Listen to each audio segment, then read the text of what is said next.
Welcome, everybody, back to another episode of Flavor in Your Ear podcast. It's your boy, Danny. Got my boy, Jay. Today, we have a special guest, Dr. Stefan Valdes by Movement Lab. Correct. Right? Today, our episode is brought to you by Havana Lager, a Miami original, specifically brewed here in Miami. Shout out to the sponsors coming through. Everybody take a sip. Yeah, boy. Cheers. Thanks for the sponsorship. Nice. What do you think? This first time? Pretty damn good. Pretty damn good. Jay? Not the first time, but always good. Yeah, not the first time for me either. So this is definitely a treat. Well, you guys, you know how we usually do, man. We always start episodes with our guests, their backstories. And today's guest has very interesting backstory, very interesting career, very interesting path to get there. A lot of education, right?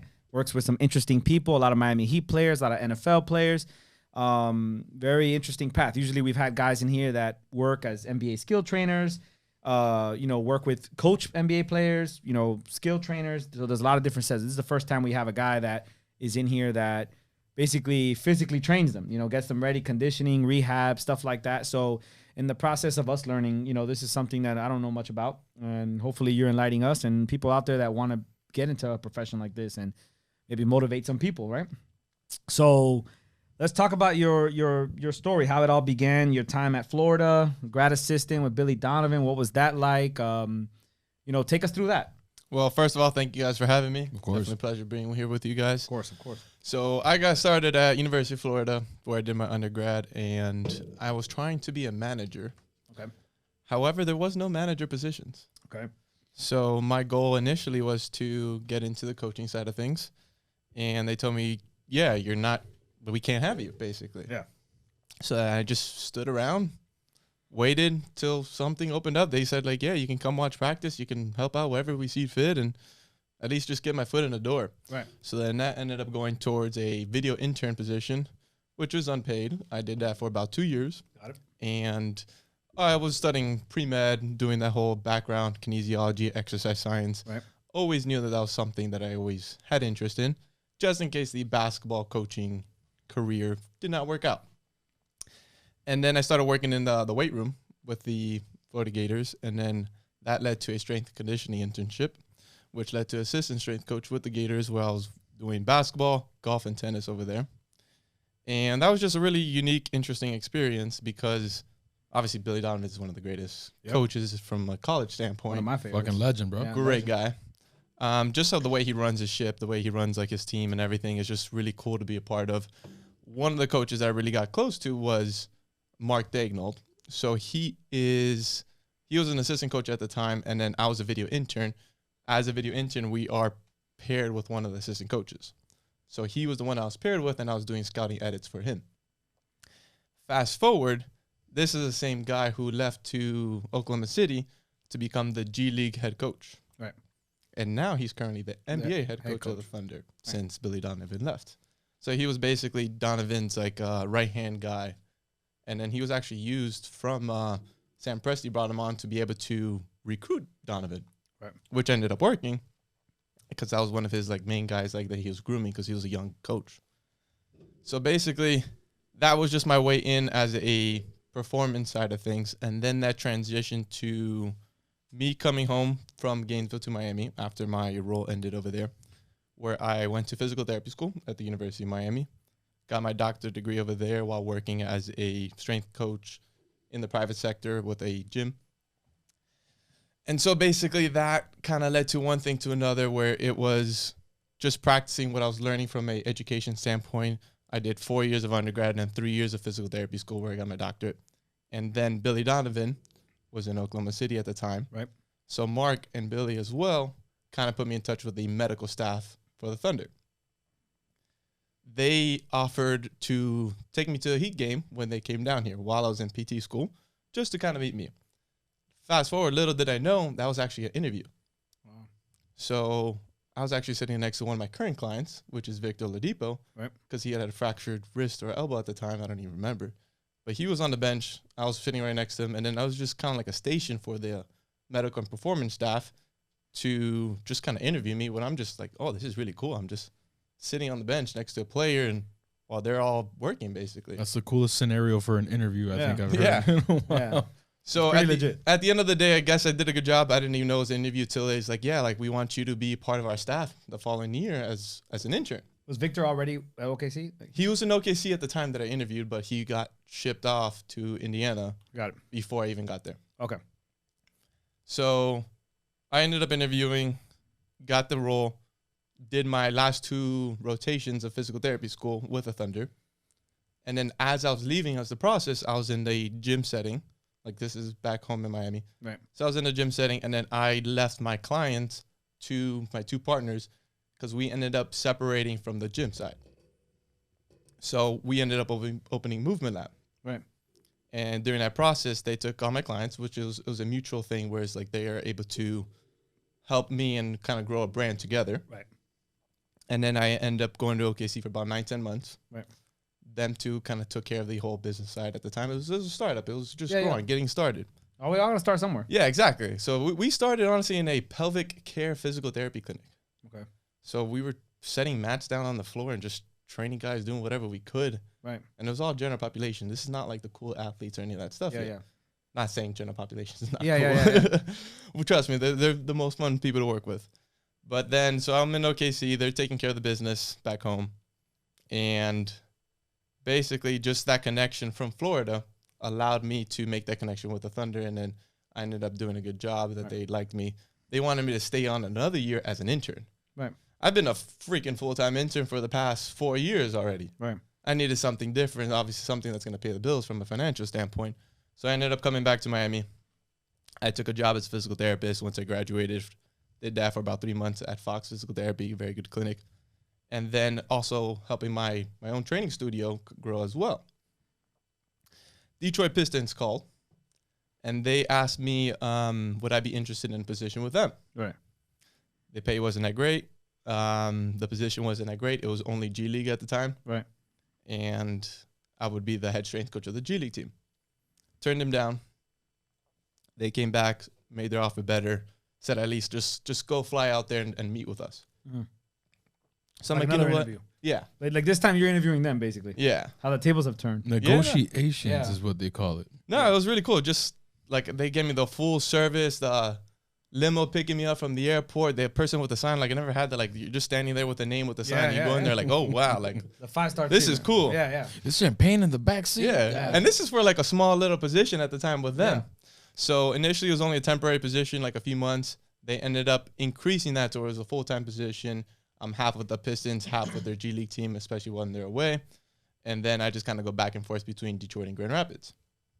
And at the point I was like, you know what? It can't hurt. Like, let me just check it out. Let's give it a try. Yeah. I did all this beforehand, all these internships, all these unpaid positions to be able to get there. Right. And I turned it down the first time just because I had my business as well, and that was my priority at the time. Right. Spoke to my partners. They're like, you know what, you could probably gonna take this. Like, this could elevate us to another level. So I ended up taking a position. Was in Grand Rapids and Detroit for till basically COVID. Right. And that shit sucked. Yeah. It sucks for Honestly. everybody. It was tough. People think like, yeah, like obviously working in NBA is really cool, but there's a grind component to it. And a lot of the times it has to go through the G League because that's how you learn to be able to do those things at the highest level, which is the NBA level. Right. So me at the G League, I had no resources. It was cold as shit, basically. Yeah. It was freezing the entire time. We were training in a hallway where it was like 40 degrees in the arena. No insulation. And I'm using like the ladders to be able to put up a TRX, like one of those things like the suspension trainers.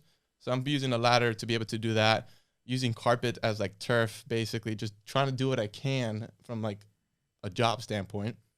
I had NBA players come down from the Pistons to be able to train there as well. And I have to take care of those guys because those are the priority for me.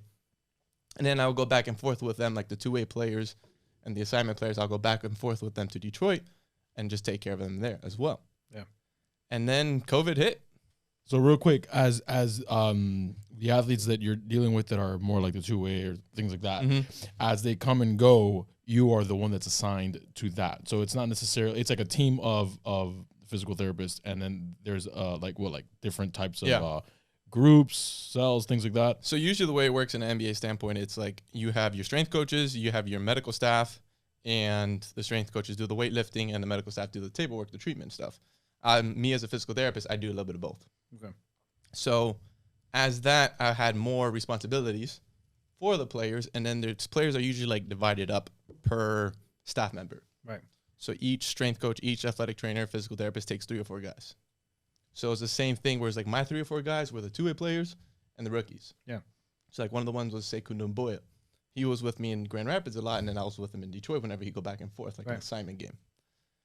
And then so, yeah, that's just how the NBA works. And then that way you have a consistent treatment and weightlifting program because that's the guy that you're working with. Right. Some teams do it a little bit different, but realistically, that's the majority from the ones that I know. Yeah. Okay. And then when COVID hit, it was just like, okay, what's the plan now? And then in Detroit, we were one of the teams where we had Christian Wood. Christian Wood was one of probably the second player that was diagnosed with COVID. So we were on lockdown for about 3 or 4 weeks, not knowing what to do. Yeah. Fucking A, bro. So I had to go to like the grocery stores for these players, like just trying to like help out as much as they can because they were not really supposed to leave. And then it got to a point where Detroit was like, okay, because my contract was till July. They're like, do you want to work from home in Detroit or do you want to work from home in Miami? And I'm like, peace out, I'm out of here. This is an easy decision. Yeah, that's, don't want to go send the limo to Miami for me. Yeah. Easy decision. And I also had my business back home in Miami, Movement Lab. We had just opened up in June 2019, like officially open doors in our own location. We were training for over a year in whatever we could. Okay. Basically like a little carpet basically the size of this room. Yeah. So we officially opened doors in June, became profitable come January. Finally got past like that green line. Yeah. February 2020 was also profitable. And then March COVID hit. Yeah. So it was like, damn. Everybody's life stopped there. Yes. So as a business, you want to have like funds in reserve for like rainy days. And like, we didn't have that because we had just opened up. Yeah. Not only that, but it's a fucking rainy year and a half almost too. So yeah.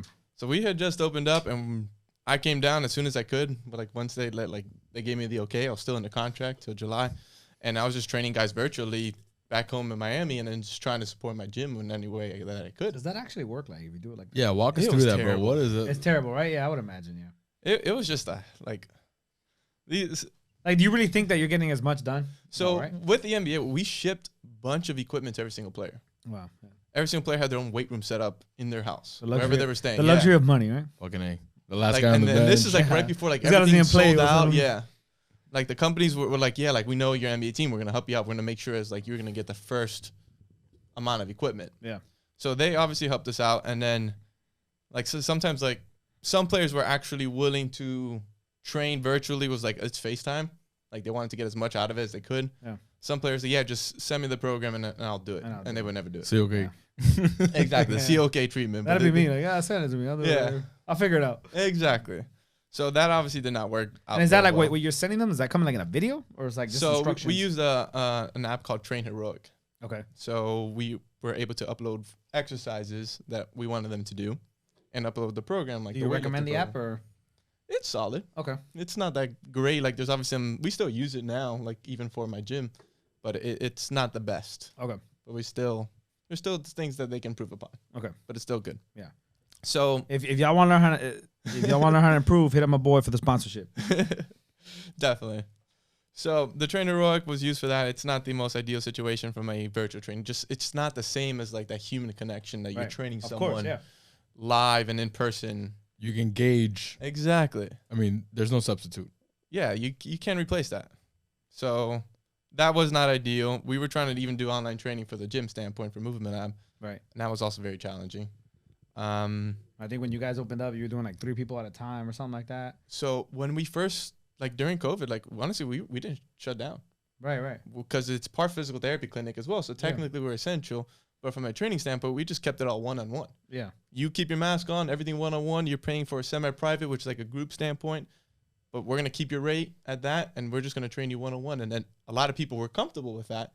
And it got to a point like where my partners and my coaches were like training from 7 a.m. till 9 p.m. just because there's only one person an hour. Yeah. That's not, yeah. So it was unrealistic for them to do that. And we had dropped like 60, 70% revenue from March to April. Back in the red? Yeah, back in the red big time. So back in the red, and we were like, oh, crap, like, what do we do? May and June, and also like even beforehand, like because our build out process was supposed to be like 2 months. Right. That shit was 8 months. So our credit cards are maxed out. Like it got ugly. It got ugly. Yeah. It got ugly. Our credit cards are maxed out. We had like 1 month left. Fortunately, like the PPP for us like helped us. Right. We were one of those. It wasn't much because we only had 2 employees. So the PPP was able to just give us an extra month of breathing room. Yeah. And then all of a sudden, at that point, were you considering going back to the NBA? I mean, there was no one even hiring because Detroit was one of the teams that didn't make the bubble. Right. Oh yeah. So if they would have made the bubble, I would have gone back. Yeah. Right. That was my next question. Yeah. Forgot about that. Are you aware of how life was like for people that were in there? Do you have connections like like they told me it was just they couldn't wait to leave. Hotel. Yeah. To, It was cool. I heard for like the first couple of weeks, and then afterwards, like, all right, because you can't leave. Yeah, you can't. That's insane. like the Heat staff were just like they wanted out. Like Yeah. it was obviously you want to win, but Yeah. I mean, there's almost you're no stuck. surprise, not to divert to that, but it's like a movie. Yeah. 100%. But it's also like you can tell who was like just mentally drained the very next year. Like, oh, we're doing this again. We're revving up like a month or two later. Like 3 And months. it's just like, bro, I was just locked up for like, it's Yeah. like, that's crazy. The bubble's like a long ass AU tournament. Exactly. Yeah. That's exactly what it is. Yeah. Literally where they It held, wasn't real, and it was literally where they hold AAU tournaments. I mean, they did a great job, honestly, setting it up. It was It was best that they entertaining, bro. I did. mean, It was. honestly, like the product was we had nothing else going on at the Nothing- time. exactly. So Yeah. seriously. That's exactly why. We it had That was. to shit watch was something. must see TV. Even like with the bottom feeders, I was like, let me watch that game. And if you were a Heat fan, it was great. it for was us. great. Yeah. It was a good ride. It was a good ride. So as Detroit, we weren't there. Right. Right. So it was like, okay, we don't know what's up with your next contract because it already ended. Right. So just basically stand by is what they told me. Right. So this whole time, like, yeah, I thought I was going to go back. Right. And then all of a sudden, Miami becomes this hot spot for NBA athletes. I mean, it always was. It always was. Yeah. But it became exponential. Yeah. Especially with California, LA, and all those All the shutdowns. liberties that we had Yeah. here, things like that. Exactly. Florida don't play those games. Yeah. And most of the time, that was obviously. I mean, we're talking off season, but that's when most of the training gets done anyway, right? Yeah. Yeah. But the off season was like 9-10 months for some of these players. Yeah. Yeah. Yeah. So I was with Detroit. Brandon Knight was with Detroit as well. Right. So he was my first client that came down. Detroit put him in touch with me, and he got here. He's like, "Oh yeah, I know you." I'm like, "Yeah, like I was there." Yeah. Yeah. Yeah.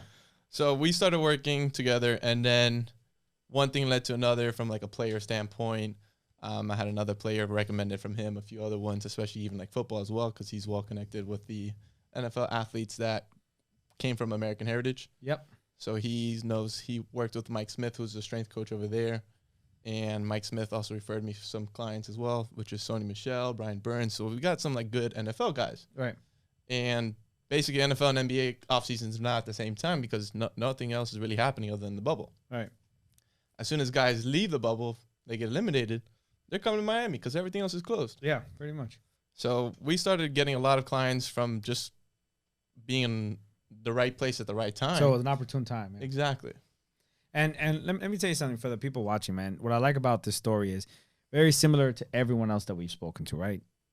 There's a grind. Like you did 2 years of videography for free. Yep. Right. You worked the low end gig job in the G League to get to a certain point just to make the networking come. And I think like that's the point of the podcast. Like, we want people to understand, man. It's like people see the end result all the time, but they don't realize how much work and sacrifice goes into something, right? And I love that kind of stuff, man. That stuff like excites me because those are the kind of things I'm into, like seeing people just rise from the bottom to the top working, man, because everyone thinks it's just like, oh, we could just get there. Like it's just overnight because they see Instagram. And it's like, oh, look at that. I could do that if I put my, like, no, that person took a lot to get to that point, like to where you see them at. So I love that kind of story. I really appreciate that, to be honest with you. Definitely. We kept on. It's basically like you're investing in yourself from a time standpoint. Exactly. It may look bad and may like seem like the light at the end of the tunnel is not there. There's always a light. But if you just keep investing in yourself and like eventually it's going to compound. Exactly. And then all of a sudden, kind of like my gym, we just kind of like shot up at the last minute when we really needed to, just because we took the right opportunities at the right time. And we did the most with it. Like, we didn't do a bad job. I think we definitely did a good job. But we were also in a situation to do it, just given my experience from like the NBA and as well. And just also, honestly, having connections and egoless training. Like, I can work with a player who's, let's say he's doing physical therapy, me, and then he's training with someone else. Right. That's perfectly fine. I may be able to do both, but I don't have to do both. And I'll work with whoever player that was working with as well. part of your job is also like what? Like I would say there's some psychology in this, right? Because I would say like obviously you work very close with Victor Oladipo. You've known him for a long time. He's gone through some struggles health-wise, right? So I would say that a part of your situation, would you not say like you have to get him not only physically ready, right? But you also have to get him to have confidence to trust his body again, right? That's part of the that's like a psychological thing. There's as definitely well. a psychological component of rehab in general. Exactly. It's But I mean like from you giving it to them or like just obviously that it's person not has to like have I it. can't give it to anyone. Right. Like, they have to be placed in the right situations and the right time and the right place setting because the body's very smart. It adapts to the stimulus that's provided to it. Right. So if you provided the right stimulus and you give him the confidence where it's like he can do this because he's done it before a million times in a practice situation. Right. When you're in a game, it's unconscious, subconscious thinking. You're not really thinking about certain moves. You just react. Mm-hmm. So what I'm saying is, okay, like I'm a Giants fan, right? Mm-hmm. So saying Barkley's always hurt, okay? But a lot of like when I'm watching the game, I always hear like, I always hear like a lot of interview questions like saying like, obviously he's had the situations with his knees and stuff like that, and you say, they always say like, oh, he's not bursting because he doesn't have confidence in his knee, or he's scared, or he doesn't trust it. That's more of like a part of your job is to get them to say, hey, look, the work that we're doing, this is gonna be fine, right? Like. It's like that's a psychological standpoint that you got to get him over that hump. However, you also get to the physical part first to make sure that the work that you're doing is actually adequate and he's able to do that. So why don't they trust that situation? Like, is it just fear? Well, I mean, have you ever, I mean, honestly, I mean, I'm not to answer No. the question for you, but like, I mean, from a very layman's term, people that get an offender bender or an accident of any type, that trauma stays with you, right? I mean, in a very The playing situation does. well, that I mean, It's a look, traumatic event. Yeah, of course. Surgery is a traumatic event. Have you ever seen a surgery? Those surgeons go to town. Like, they're hammering the crap. It looks like a construction So I site. haven't been in many, only one, and I was, Bro, Just I've been- videos, like, I've they been beat with- the crap out of it. wow, it's Yeah. like that. And you come out, like, no wonder why you're in pain just because they're going to town with this. Because I always hear that these surgeries are like so advanced now that it's like nothing. It's like 1, 2, 3. But that's not true. It's still that's it's still relative. surgery, it's still It's all trauma. relative Exactly. to what it was like when it first started. I saw a surgery of the Tommy John surgery. Mhm. Bro, that was a career ender back in the day. Yeah. And now people coming back throwing 300 miles Even an hour. harder. Even harder. But I was like, I got curious. I was like, let me, what the hell goes into it? Because I heard the drills are involved and shit like that. Bro, that was intense.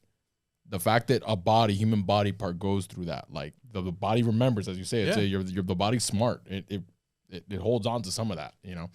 Okay. Incredible. It's definitely trauma. So you just more so putting him in the right state to, one, physically get over it, and then 2, the mental part comes after. Right. Because they got to trust their physical abilities. Hopefully their physical abilities are as good as it was beforehand, Right. which is a challenge in and of itself. Right. Saquon Barkley's thighs are massive. Yeah, they're huge. Yeah. It took him how many years of training to get to that point? In a year, like, it's not realistic to... Expect that. Exactly. Okay. Adrian Peterson So I'm not being. destroyed- I'm being a little irrational, It's just, it's right? challenging. Yeah. As a fan, because I want to see him produce. So as a fan, I should understand like the physical point and say this guy just went through something crazy almost 2 years in a row. It's not hop on the field and it's gonna be all right. But you Adrian said it yourself Peterson that had you love destroyed the it. grind, right? Yeah, I agree with that. Whenever that Sunday comes up or whenever the game time is on, you know, that's the dinner served on the plate already. The problem is that I think more as a fan. Yeah. Like where the results, I want the results. He may not be the same yet, but doesn't mean he can't get He to can't it. get to it. Yeah. It's just going to take time. It's gonna take time, yeah. People need to have realistic expectations for things. Yeah. Adrian Peterson had just ruined that completely just because he came back in like 6 months. Yeah, and, right, he was beasting. and right. everyone thinks like, oh yeah, I can. If Adrian Peterson did it, I can do it too. It's just his body. Yeah. It's different. That Purple Jesus. Yeah, he passed all the tests needed to be able to return to play and did it at flying colors. Like, Yeah. it's unrealistic. And then to played like expect crazy, yeah. and win the MVP. That just year, goes right? to show how special the individual is. Like just even somebody like KD, right? I was about to say that. That's crazy. Bro, That's Everything is relative. yeah. There And you no one thought KD was coming back from that. Like not as fast as he did. Yeah. Like just coming out there, like still moving great, still doing things, and just scoring at a high level. That just- People thought like, oh, he's gonna take a year for that, and he came out there. So like that's what it is. Like people are like put the same expectations on everybody, even though everyone's Exactly. and that's Every rehab situation is different. Every single Exactly. player is different. Every single body heals differently. yeah. So it's not always. Sometimes you they don't do go this back and- to the same. Exactly. Yeah. And that's just the body. So sometimes they even come out better. Or maybe they worked on certain things that they didn't beforehand, or they took their body seriously now and before they didn't. Yeah. Well, I have a buddy of mine. I mean, this is, again, in a very pedestrian level. He actually ruptured both Achilles tendons, right? Essentially a year apart from the other one. So what happened with him was that, I guess he had, like, you know, in a very stupid term, too much, like, slack in that tendon. So it was just a matter of time. He's never had an injury ever since. He's become, you know, a triathlete. The guy is just doing Ironman stuff right now, you know, and it's incredible. He's probably back better than ever because that fault is eliminated, right? I mean, explain that to me, right? No, definitely, that makes sense. So tendons in general require a level of elasticity and a level of stiffness. So once you have a surgery on the tendon, you don't want to stretch it right away. Just because that's going to stretch a tendon that needs to be able to become stiff real fast. Right. That's what I mean by elasticity. So it needs to be able to respond quickly. Right. So it needs to have that fine balance between stiffness and elasticity, whereas, like, if it's too elastic, it can't produce force as fast. It may be able to get in positions, which makes it beneficial to play sports. However, you might not be as efficient from producing force. Not as explosive. Exactly.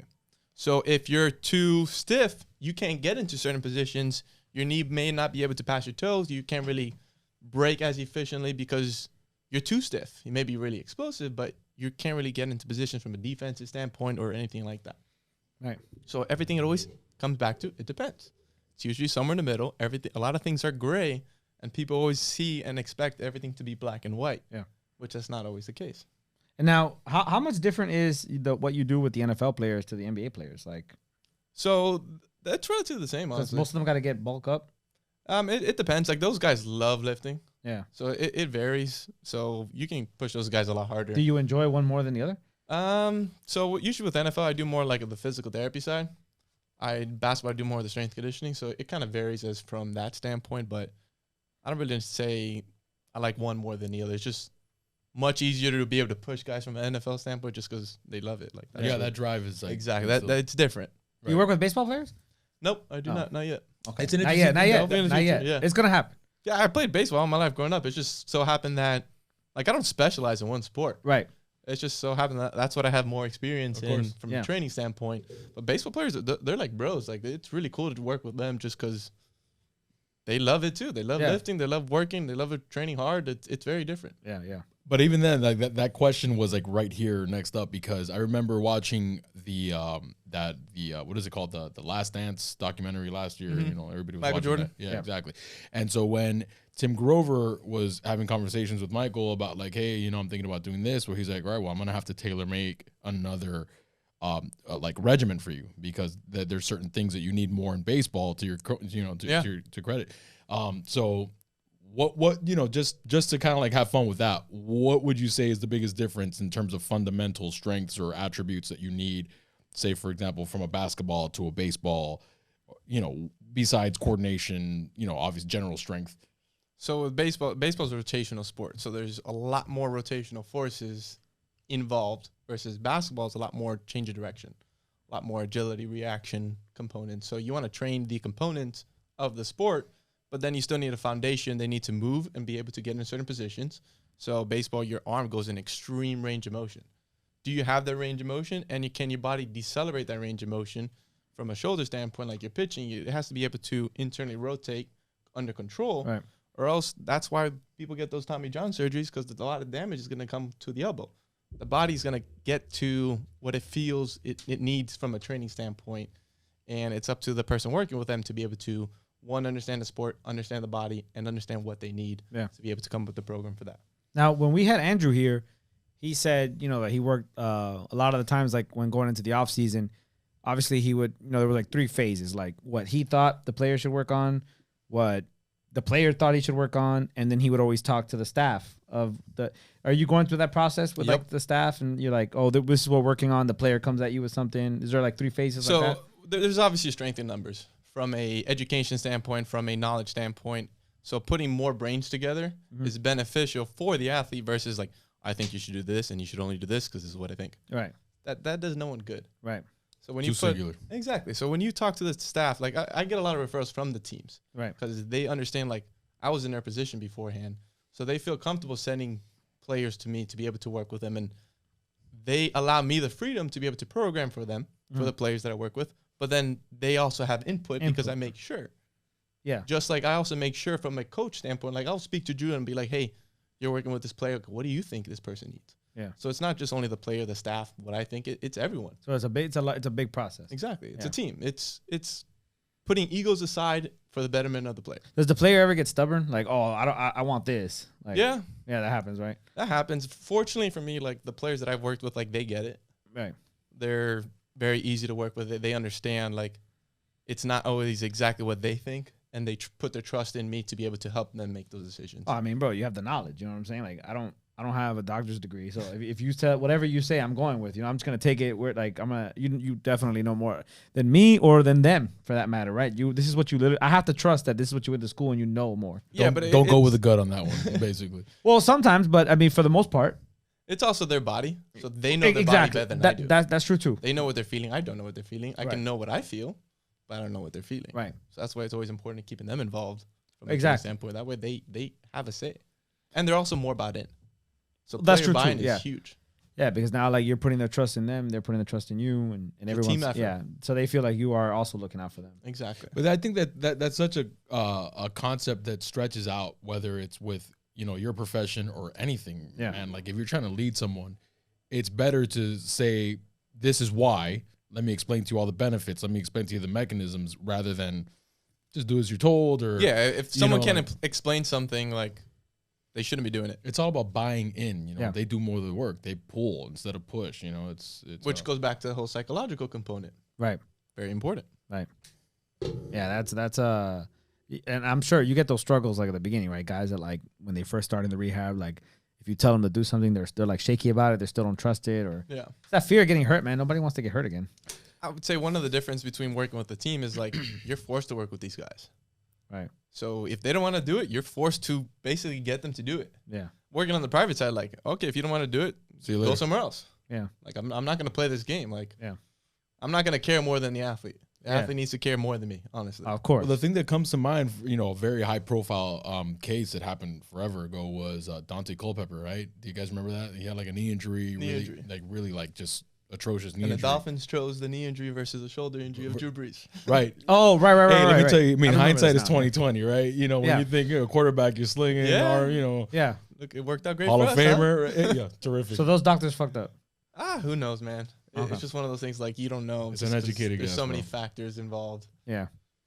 Yeah. Well, I just think the Dolphins messed up with not choosing the right quarterback. Of course. Of course. Yeah, we know that now. Yeah. Yeah. But it was, I mean, I guess my greater point was that I without knowing the details right off the head, was that this guy was just stubborn. He was like, no, I'm going to go with this guy instead of like the one that maybe the team was providing him, or maybe what's actually advocating for. And it was one of those things where just the knee was not right, regardless. Like I had like all the, like part of his repertoire was that he was just a walking boulder, a running boulder, and then he didn't have that explosiveness. Yeah, he couldn't move. All right, so I got a sticky question. You don't have to answer it if you think it's too sticky. Okay, this is not live. So you ever seen the movie Any Given Sunday? Any Given Sunday, I have, but I haven't seen it in a long time. Okay, you remember the doctor from the team? So like you think like the doctor was kind of shady, right? Yeah. From the movie, right? But like he was always like, okay, so like in some hindsight, I kind of like understand where he's coming from, because he's always like, like if I ask the player's gonna do whatever it takes to, when the dude was when Lawrence Taylor was playing the guy that got hurt, and then they were like, yo, you're one tackle away from fucking being, paralyzed, and he was like, nah, man, I need that million, that bonus, I got like 5 more tackles, I gotta get that, and then like he hid the results or whatever. And then, like, at the end of the movie, we know that what ends up happening is they fire the doctor because they find out that he was not reporting something. But then he was like, if you ask the player's going to say, so like in the movie, he gets the paralyzed situation, and then he wakes up and he's like, did I get my bonus? So it's like, do you really think that kind of shady stuff, like the doctor works with the player for kind of shady shit like that? You really think that's like a real thing? So doctors have liability involved. Any medical professional has liability. Right. So if they don't do the right thing, regardless if it's for the benefit of the player, it needs to be the benefit for the player, and solely because of that, not because of the player's wallet. Even if the player signs off on it. Correct. Okay. Because the again, doctor may not sign off on it, but the player may say like, "Oh, I'm accepting the risk to be able to play."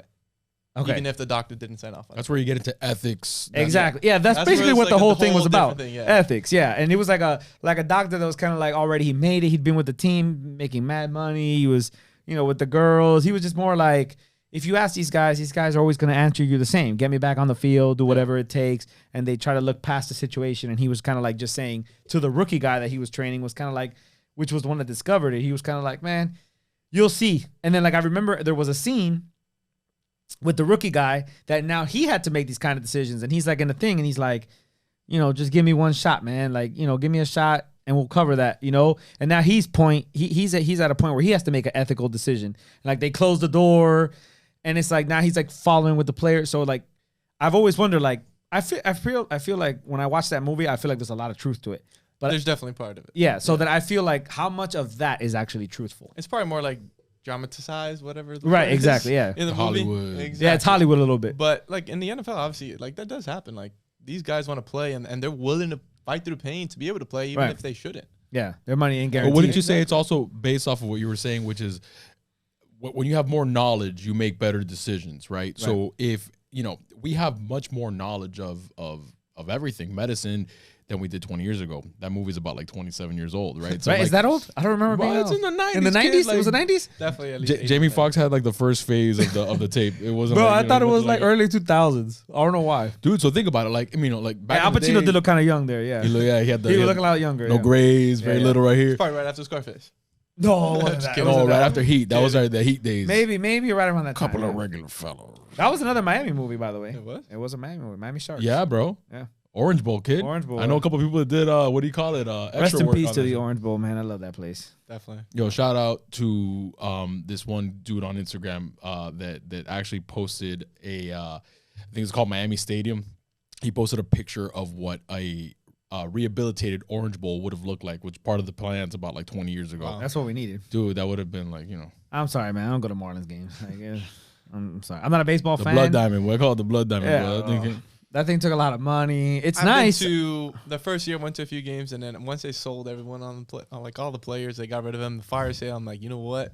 Enough. This is man. Not really again. baseball for me. They well, do it because all they the said time. that was going to fix whatever ailed, them not keeping players, signing players, and then it was just like the same old story with a bigger place. You know? couldn't get me through a whole baseball game. You couldn't pay me.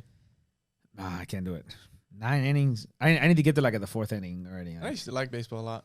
Same. I don't mind playing it, but Bro, good Watching memories, it? bro. I used to fry at what we used to call pro player. I don't even know what it's called. The Hard Rock nowadays. Yeah. But before it was like, you're schlepping over there at July 7th game, Sunday, Can't do starting at 12, peeling yourself I off get that there at the seat. 4th inning or something like that. Like, so when the only Marlins game I went to, I got there like. But you know what? 4th Like in inning. Miami, you can't really appreciate what like the baseball experience. Yeah, like a is, Yankee right? Stadium Dude, I've or been to Boston or like something Wrigley like that, Field. yeah. Bro, Do they that's still a have great like time. what's the statue in the back? I think they took it down. No, they Took it moved it down? out. Yeah, That was a shit home run whack, sculpture. bro.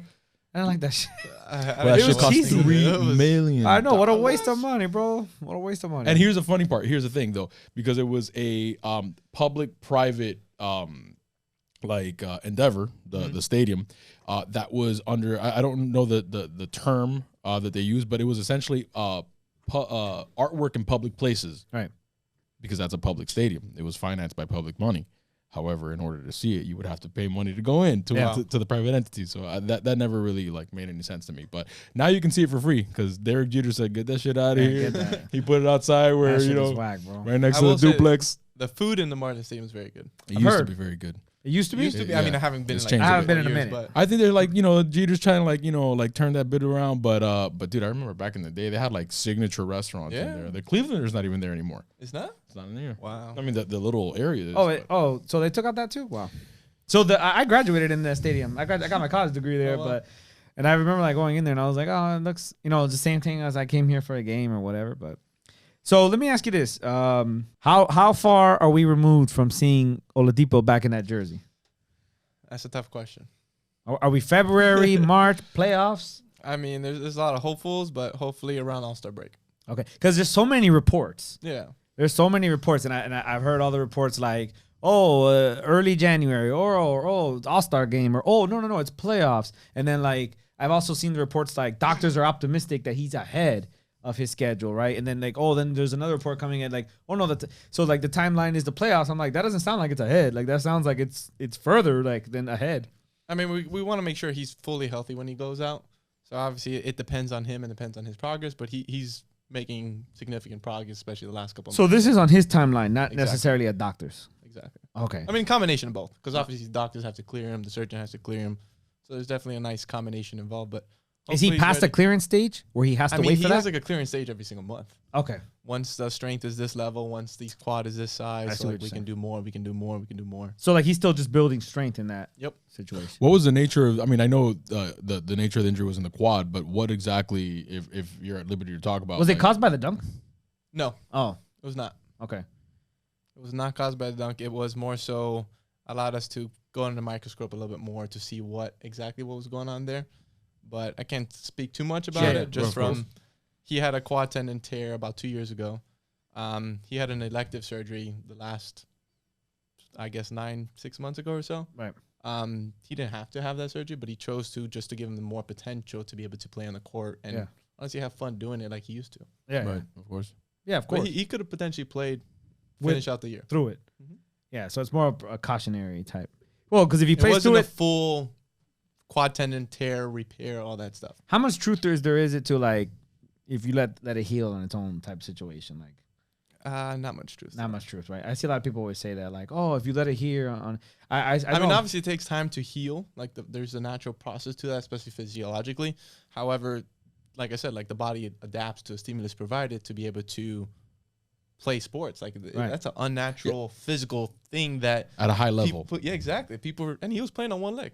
So I know a guy. He was scoring 19 points a game playing on one leg. If you work That's it off just as depot, you might be able to let it heal, bro. Yeah. But if you're trying to like, Well, here's the thing. I know a kid in AAU that played. I'm not gonna give too much of the details of the person's name because I don't. He's a kid. You know what I'm saying? So the kid played at a local school here. Crazy athlete. Tore his ACL pretty young, and because of like his religious beliefs and background, they didn't want to. They chose not to give him surgery. Like they were like, the mom was like, "No, that's not happening. We're gonna do our own remedy situation there." I don't know how to explain it, but bro, the hands kind of yeah, like they did something like, "Oh my, you know, some situation there." But let me tell you something, bro. The kid. So I know the guy's AAU coach, right? He didn't want to put the kid on the floor because he didn't feel like it was right. He was like, "I'm not putting that kid out there again." And then something happens, and they were like, "Don't worry, it's fine." And he was like, "No, I'm not doing that." So then there was like a thing there, right, between them. The kid ended up playing the 4 years of high school, played college at North Florida, which some people from Miami that are in that circle will know now who I'm talking about.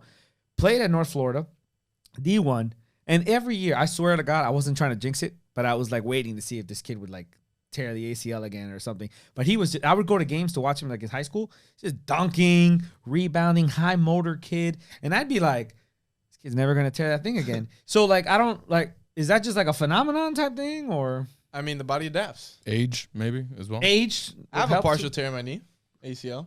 And Never you got surgery. and you never got. I'm not the same as I mean, I was not very explosive to begin with. Right. But, Yeah, this kid was dunking. Exactly. Bro, high motor, just running around, doing everything. And I'd be like sitting there watching him play. And every time he did like a crazy move, I'd be like, oh, there it goes. It's going to happen now. And then he just get up like a major fall. And I'd be like, oh, or like a bad fall. And I'd be like, he just get back up and keep running. And I'd be like, bro, I need to go see that guy's mom, bro. Like, she needs to put her hands on me because. There's obviously things, especially in sports, that we can't explain. Okay. Like, for example, like Victor's quad tendon. Like, you and I wouldn't be able to walk down the stairs. This guy's just playing professional basketball game with the way Right. his knee looked like. Yeah, it takes a just- special thing to Like, be a professional. how is that athlete. possible? Well, that only really like helps to magnify how special these people are. Yeah. Like we think, oh, I could probably ride, 14th on the rotation. Whatever. Bullshit, dog. Like I used to think maybe when I was like, a much more younger, fitter person, I was like, I could probably get a shot off, like maybe it might not go in, but please, bro. I look like a mosquito out there. Like, get that shit out of here. Those people are special, dude. Like, Yeah. No, they're- it's clear that they are. Yeah. And just the determination and the will. Like, if you don't have that, you get out the league pretty quick. The league don't put up with a lot of things. Like it's either you do or you don't. Goodbye. You do your job. Either you're a rebounder, rebound. If you're not, you defender, defend. Hey, there's nothing, not to disparage this individual. I'm sure he's a very nice guy. But I remember I always wanted the Heat to have a high flyer. This is like in the late 90s. I was like, bro, I want to just see somebody just throw it down, bro. Like, I'm not tired of seeing these post moves, Yeah. No, love Zoe. But they had this one guy, I'm sure you remember the name, Ricky Davis. Yeah. I saw him live a couple times, and this guy was an athlete, bro. Yeah. Like, typical swing man. He was, throwing them down nasty. but the guy just didn't have it, somewhere. Yeah. Obviously. And that was like when my dad was like, look, honestly, the difference between him and Michael Jordan, physically speaking, might not be a whole lot, right? Right. 9/10 make a little tenths of a second make a difference, but it's just like, whatever the drive is, whatever happens before, like the mindset behind the stage, everything. And it's incredible because I always see that guy. I was like, bro, why is this guy not a fucking all-star, bro? This guy's incredible. Like, I would show up like early to go watch people like do the layup drills and all that shit. This guy's an incredible athlete. Yeah. I feel like we have more of that today than ever. Like, we got athletes that are like the thing is, we saw Michael Jordan do it at a time where it was like very rare. Like, no one was doing that. And now I feel like when I see guys, I'm like, that's not what made Michael Jordan special. Isn't that anymore? It's other shit, right? But like, I see because now we got guys that are doing crazy stuff. Yeah, these got guys that don't even play in the NBA. They're professional dunkers that dunk better than guys in the NBA. And you're seeing these guys make these moves, and you're like, God damn. So we're just seeing things that are just like, how do you so how do we explain that? Like, do you think people just adapted more, or how do you think like genetics just made people like that much freaker? Like, how are we getting such the year by year as we're going? How are we getting these freakier athletes? It's in the milk. It's in the milk. Right? It's in the Mickey D's. It's in the lager. It's in the lager. Yeah. So it's crazy because I'm like, I see like how we've gotten to a certain point where you're like, oh, every day we're getting like these. We get 7-footers named Giannis that have come from Greece where they and playing Jokic, like a point guard. Guys like Jokic. Yeah, that's just nuts. Shout out to Jokic for having like the strongest shoulders out there, breaking people's necks. All right, that's a big dude, bro. That's not lightweight right there. No. What is it, 7 feet? I'll never forget. Did you remember that time? I think that the guy was in the Knicks, bro, and then Shaq threw like one of these punches that just came down like this and narrowly missed him. I don't want to get hit by Shaq, bro. It's like, I'm done. That guy would have been dead. Yeah, 6 feet on. If Shaq hits me full strength, I'm done. You're done. We're all done. Yeah, we're Shaq at 85 years old could kill somebody. Yeah, probably. Yeah, it's a factual thing. Like, what do you find like are you working with like a lot like these 7-footers? Like, you find it that much more different or anything? I mean, so a lot of it's physics involved, so their levers are so much longer. Yeah. So it takes them so much more force and movement to be able to squat. Yeah. For example, someone much shorter, like this short guy could squat like 500 pounds versus it's the same amount of work for a 7-footer to squat 150 pounds. Have you worked with anybody this tall? 7-footers, yeah. Yeah. Mm-hmm. It's like a pain in the butt, right? I mean, it's obviously challenging just because they're so damn tall, but you have to adapt to the body and the person in front of you. Yeah. So it just varies. Like, the answer is always it depends. Yeah. Everybody's different. It's challenging. And one 7-footer might be different than the other. Exactly. That's incredible. One may be super mobile, the other one may be super stiff. Yeah, there's very few Jokic out there that can do what he does. Like, just run around, point guard, and pass the ball, shoot, everything. He does everything, bro. But for him, it's a lot of like technical work and finesse and like those things you can't also teach either. Right. He's born with that coordination. Yeah. Because I don't think he's beating a lot of people in a 40-yard dash. No. But I can guarantee you a lot of guys his size that can't do I'll tell you, he does. moves very well, but physically he's got a long way to go. But like that's also you see it's not his genetic potential either. Yeah. Whereas Giannis, like that's his genetic. He's a genetic freak. It's freaking crazy. So it varies per person. Yeah. Well, I mean, honestly, hats off as well. If we're talking about something like that, like LeBron, the guy's had such a long career, and relatively speaking, injuries have been not plaguing him. Maybe as of late, it happens when you get older. Yeah. But the guy, I remember the guy would I'd see his ankle touch the ground on a sprained ankle or something. The guy would get up, tie the shoes, back out there better than everybody. That's like special shit. Like even if it's not like the best performing game, it's just like watching these people out there do it.